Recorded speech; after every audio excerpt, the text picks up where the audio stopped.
최근에 안종범 전 수석의 수첩의 구체적인 내용들이 또 밝혀지면서 화제를 낳고 있는데요. 안종범 전 수석의 헌재에서 했던 이야기 한번 먼저 들어보시고 이야기 이어가겠습니다.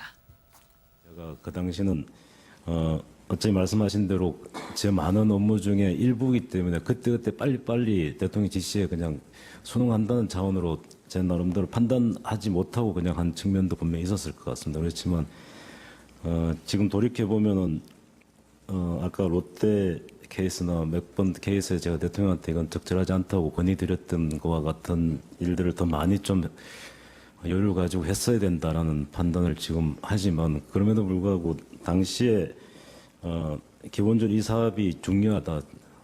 그래서 대통령이 지시하시면은 이거 빨리 수행을 해야 된다라고 단순히 그냥 전 반복적으로 했던 측면은 있었습니다. 네, 지시를 하면 반복적으로 그냥 수행을 해야 된다고 생각을 했다. 또 적절치 않다라는 건의를 드렸어야 했다. 이런 약간 후회하는 식의 이야기들을 헌재에서 많이 했었는데요. 안종범 전 수석의 수첩 내용이 구체적으로 좀 나오기 시작하면서 여러 가지 문제들이 좀 발견되는 것 같습니다. 예. 박근혜 전 대통령은 이 부분에 이제 조사에서 다른 사람 생각을 듣고 적은 것 같아 이래 말을 했잖아요. 그런 얘기가 있었죠. 예, 그런데 상식적으로 한국에서 가장 그 직책이 높은 대통령의 말을 적는 수첩을 딴 사람하고 또 말하는 걸 적는 그런 공무원은 저는 한 명도 없을 거라고 생각합니다. 거기도 VIP 이렇게 적혀 있긴 했잖아요. 예, 장관의 말을 받아 적는 수첩을 갖고도 공무원들이요, 통상적으로 그 수첩을 가지고 나중에 친구하고 대화할 때도 적고 무슨 동창회 모임도 적고 그런 사람은 아무도 없습니다. 그건 왜 그런가 하면요. 딱 구분을 해서 어떤 문제가 생겼을 때 몇 월 며칠 날 몇 시에 이렇게 지시했기 때문에 공무원은 모두가 책임 회피나 위험 회피의 본능이 있습니다. 그래서 들은 말을 이렇게 지시할 때 바보가 아닌 이상은 이 말 중에서 좀 이렇게 정상적인 말도 있지만은 가끔씩 가다가 청탁성이나 또 위험한 어떤 문제가 있을 수도 있다기 보기 때문에 그런데 대통령이 이렇게 적는 부분을 싫어하면요. 적었다가 너 나중에 나한테 덮어 세우려고 그러냐 이러면 안 적겠죠. 그런데 대통령이 받아 적는 걸 좋아하니까 막 기항에 하나라도 빠질까 적고 또 녹음도 하면서 적었을 겁니다. 그렇게 해서 꼼꼼히 적어놔서 나중에 문제가 생겼을 때 그걸 갖다가 이제 대처하고 또 대통령이 말을 바꿀 때 그때 이렇게 말씀하셨습니다 하려고 하는 수첩을요. 딴 사람 내용하고 딴 사람 생각을 같이 막 혼재해서 적어요. 그건 말이 안 되는 이야기고요. 또 안종범 전 수석은 이 수첩들 57건 때문에 3차례에 걸쳐서 57건이 나왔잖아요. 거의 뭐 성경과 같은 분량인데 56건입니까? 그런데 좌우간 이 수첩 때문에 자신이 지금 덮어쓸 부분들을 상당히 빠져나왔죠. 지금 김기춘 실장이나 조윤선 수석 저 두 사람도 억울한 부분이 조금은 있다고 생각을 할 겁니다. 그런데 지금처럼 저렇게 적어놨더라면 그 두 사람도 서로 간에 선을 그을 수 있었겠죠. 그렇기 때문에 이 수첩이 차례대로 1, 2, 3차에 걸쳐서 등장한 부분은 결국은 안 전 수석이 다 알고 있었을 건데 자신이 불리해질 때마다 1단계 꺼내고 2단계 꺼내고 3단계 꺼내서 자신의 혐의는 그걸 갖다가 대리해서 수행한 거와 일정의 뭐 김영재 산부인과 측으로부터 약간의 뇌물을 받은 부분 이런 부분에 국한된다고 그렇게 규정을 김영재 한 거죠. 의원 측에. 예, 그러니까 지금까지의 정황을 보면 안종범 전 수석이 다른 사람의 얘기를 듣고 적었을 수첩에 기재했을 가능성은 적어 보이는데 이런 반박을 했다고 이제 전해졌는데 그 배경은 뭐라고 보십니까, 노 변호사께서는? 그러니까 이제 박근혜 전 대통령 입장에서는 사람의 말이라고 하는 것은 기본적으로 거짓말을 할 수 있기 때문에 재판부가 그렇게 신뢰하지 않을 수 있지만은 이렇게 객관적인 증거라고 생각되는 뭐 기록이라던가 녹음 이런 것들은 매우 중요하게 생각한단 말이에요. 근데 본인이 아무리 죄를 부인한다 하더라도 안종범 전 수석의 수첩이 너무 정확하게 적혀져 있으면 본인의 말을 사람들이 안 믿어줄 것이고 그 안종범 수첩에 적혀있는 그 내용이 사실이다라고 분명히 말을 할 것이니까 우리는 이 수첩이 증거 능력이 없다라고 하는 거를 주장을 해야만 한다. 이제 이런 측면에서 안종범 수첩에 적혀있는 내용은 안종범 씨가 기계적으로 예를 들면은 뭐 정말 녹음기를 통해서 뭐 한 거를 그대로 옮겨놓은 게 아니기 때문에 본인의 개인 생각이 들어갔을 것이다. 내지는 다른 사람의 얘기한 걸 적어놨을 것이다라는 식으로 물타기를 하는 정도에 불과한 것이고 본인이 그렇게 부인한다라고 해서 검찰이나 재판부에서 그거를 전혀 안 받아들이는 건 아닙니다. 대신에 검찰이나 재판부에서는 안종범 수첩에 적혀있는 내용이 정말인지 아닌지를 확인하는 다른 작업을 거쳐요. 그 말은 이제 우리가 보통 말하는 크로스 체크라고 하는 건데 예를 들면은 안종범 수첩에 적혀있는 내용대로 어떤 정책이 정말 행해졌다던가 아니면 우리가 물론 청와대 압수수색 못해가지고 기록물이 어떻게 되어 있는지 모르겠지만 그 뭐 예를 들어 서버 같은 데 무슨 기록 같은 게 있었으면 그 기록하고 내용이 똑같다라든가 이런 거를 원래 비교해서 보게 되면 그 수첩 내용이 사실인지 아닌지 알 수 있거든요. 네. 그러니까 박근혜 전 대통령은 지금 부인하는 전략의 일환으로서 수첩 내용까지 지금 부인하고 있는 것에 불과한 것이고 예. 그것을 가지고 이렇게 심각하게 사실 생각하거나 받아들이는 법조인이 이렇게 많지 않을 것이다. 이런 수첩 네. 내용이 사실로 밝혀진다고 해서 이 내용 자체가 안 전 수석이 박 전 대통령에게 지시를 받은 것이다. 이걸 확인할 수도 있는 겁니까? 원래는 그렇게 할 수 없다라고 하는 게 지금 박근혜 전 대통령 측의 입장인 것이고 예. 그렇다면 이게 그럴 수밖에 없는 거. 박 전 대통령의 지시였을 수밖에 없다라고 하는 다른 객관적인 보강 증거들을 다른 고리를 찾아야 검찰에서 되는군요. 다시 제출해야 되는 건데 예. 사실은 그게 되게 많다는 거예요. 검찰 얘기는. 그러니까 박근혜 전 대통령이 아무리 입으로 네. 아닙니다라고 말을 해봤자 그게 의미가 없다는 거죠. 네. 그럼 이어서 이진웅 교수께 여쭤보겠습니다. 그러면 안종범 전 수석에 적힌 VIP 뭐 이런 핵심 인사들의 이름은 그럼 대통령이 아닌 누구를 지목한 거라고 이건 보십니까? VIP는 대통령이겠죠. 왜냐하면 아까 황 소장도 이야기했듯이 그 대통령 용어의 수첩일 테니까. 네. 그렇잖아요. 그거 뭐 저 대통령 거를 다른 사람과 섞어 적을 이유는 없고 다만 문제는 이 메모라는 것은 그 늘 제가 이야기합니다만은 그 사람의 쓰는 사람의 자기 기호예요. 그렇잖아요. 엄밀히 말하자면. 들어갈 수 있다는 거죠. 왜냐하면 대통령하고 근데 왜 어떻게 지금 노 변호사 말씀처럼 그러나 이것은 하나의 방증이 돼가지고 이것을 근거로 해서 다른 그 직접적인 증거를 찾아내는 유력한 그 방정은 되겠지만은 요것만 가지고 만약에 요것만 가지면 이거는 증거로서 충분하게 충분 조건을 채우지 못하잖아요. 그래서 그런 점에서 보면 지금 이 증거는 맥락에 그러니까 아마 검찰은 지금까지 맥락으로 봐서 이것은 대통령이 이렇게 했을 것이다. 네. 그간의 과정이 이렇게 진전됐을 것이다. 전개됐을 것이다. 검찰은 그렇게 해서 여러 가지 아마 다른 많은 증거들을 찾아놨을 겁니다. 근데 대통령으로서는 지금 어떻게 했냐면 여기에 대해서는 대통령이 지금 부인한다잖아요. 근데 저는 이제 그 말은 좀 믿기가 어려워요. 뭐냐면 다른 사람 말을 적었을 것이다. 네. 이 말은 저도 대통령이 그렇게 말했다면 그것은 아마 오히려 어쩌면 더 대통령이 자신의 진술에 있어 신뢰성을 스스로 깎는 그런 네. 그런 말이 아닐까 이런 생각이 네. 그렇게 얘기를 했더라도 다른 사람이 실제로 있다 이런 얘기가 아니라 내가 한 얘기가 아니다 이렇게 주장을 하는 거겠죠.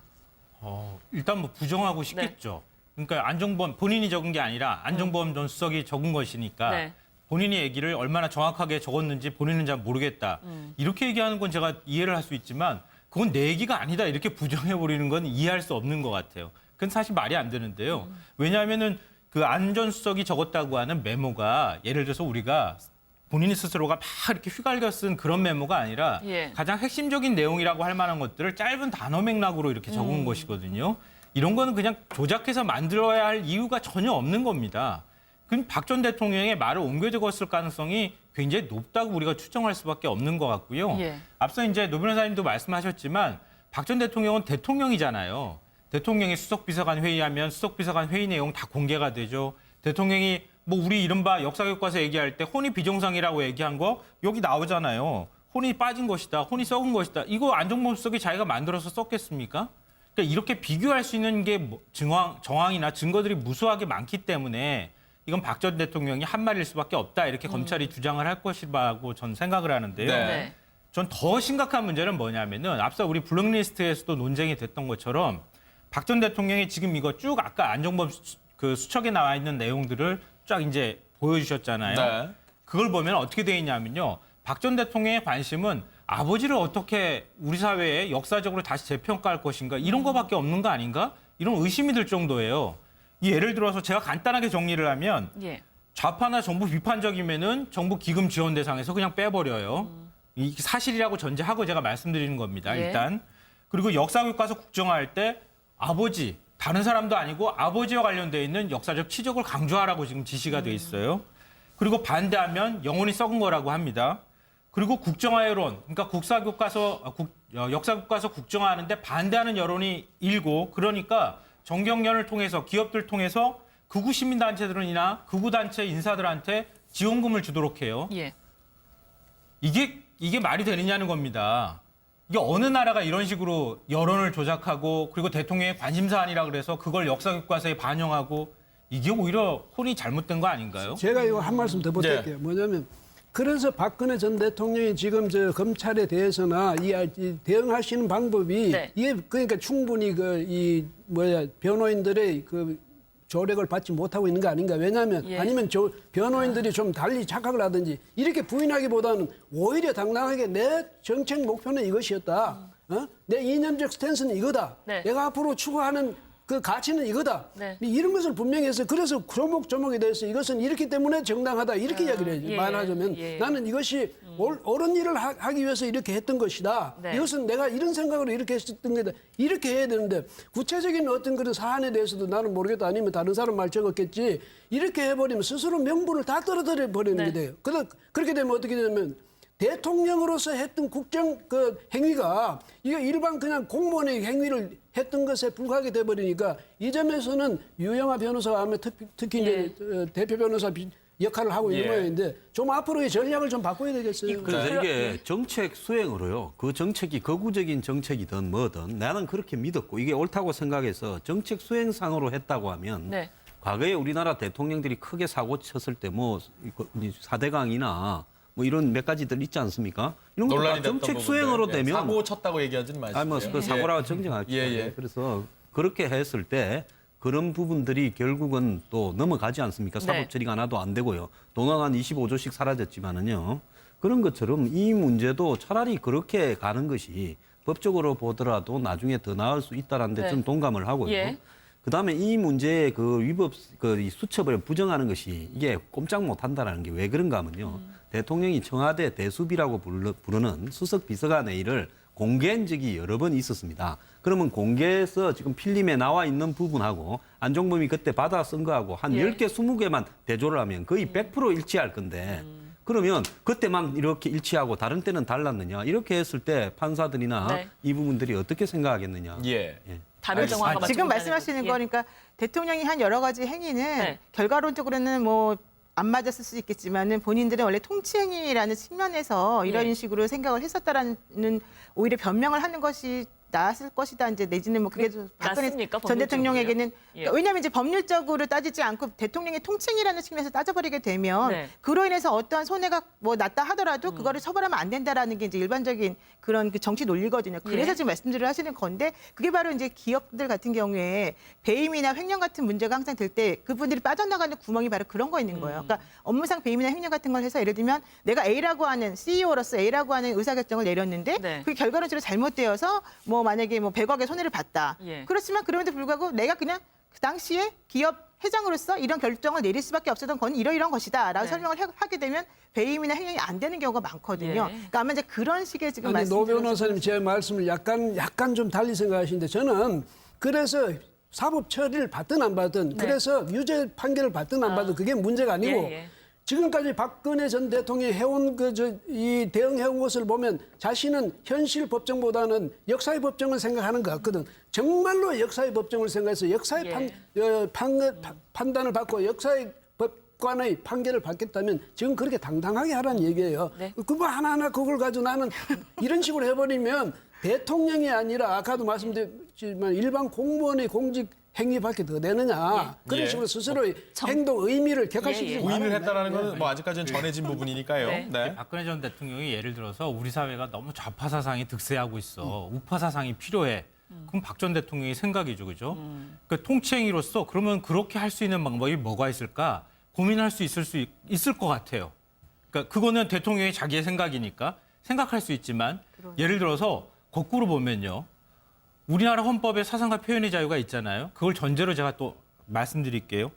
그러면 대통령이 우파 득세한다고 해서 우파 사상이 필요하다고 해가지고 역사 교과서 대통령식 어떤 역사 인식을 가지고 우파식 교과서를 만드는 건 괜찮은 건가요? 그걸 우리가 그 박정희 전 대통령 아버지의 어떤 치적을 그 역사 교과서에 좀 많이 담으라고 한다던가 이렇게 하는 사고방식을 하나의 사고방식을 주입하는 것 자체가 제가 볼 땐 과거 독재 시절 때 해왔던 행동이라고 그걸 그렇게 생각하고요. 하면 논리적으로 아니요, 또 하나 네, 제가 네. 말씀드리면요. 네. 그리고 국정화 반대하는 사람들이 굉장히 많았다고 쳐요. 우리 사회 굉장히 생각들을 많이 가지고 있습니다. 그 사람들이 반대하는 여론을 더 많이 지금 목소리를 냈다고 실제로 이제 여론조사 보면은 그러게 나왔잖아요, 결론적으로.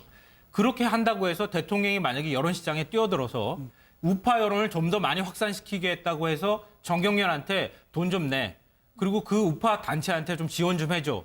그런 것은 이 헌법재판소가 얘기했던 것처럼 자유시장을 침해하는 겁니다. 기업 경영의 자유를 침해하는 거예요. 그것도 또한 헌법 정신에 위반이 되는 겁니다. 아니 그러니까 당당하게 본인의 어떤 생각 가지는 것이 이렇고 내 생각에 의하면 이런 식이 맞는 것 같아서 했다. 그게 바로 확신범들이 하는 태도예요. 근데 그것이 법률에 위반된다. 방법이. 그런 건 잘못된 거죠. 본인의 생각이 A라고 해서 그 A라고 하는 생각을 B라고 하는 법률에 어긋나는 방식으로 해서 구현하는 것이 과연 타당한 것이냐? 근데 그렇지 제가 않다. 지금 그걸 논하는 게 예, 아니에요. 예. 뭐냐면 박근혜 대통령으로서 차라리 그렇게 하는 것이 훨씬 예. 자신의 이왕 죄를 덮었을 바에야 확신범이 되는 게 낫다. 이야기 안 된다. 채통을 지키는 거죠. 예. 채통을 네. 대통령으로서. 예. 그럼 이 내용은요, 짧게 이 부분만 확인하고 넘어가죠. 정당함을 주장하는 것이 낫느냐, 모르쇠를 주장하는 것이 낫느냐, 형량으로 봤을 때는 어떻게 되겠습니까? 아니 그러니까 제가 금방 말씀드리지만 확신범이라고 하는 것은 본인이 그렇게 하는 게 맞다고 계속 생각하는 사람이기 근데 때문에 법리적으로, 예. 그것은 법률적으로 그 뭐 형량에는 전혀 미치 영향을 미치지는 아니, 그러니까 않는다. 형량에는 원래 네. 자기가 죄를 잘못했다고 믿고 죄송합니다라고 하면 형량을 깎아주는 오히려, 거지만 예. 확신범은 그런 생각 자체가 들지 않기 때문에 네. 이거는 형량의 차원으로 논할 것은 아니다. 예, 이런 말씀 드리는 거죠. 알겠습니다. 네.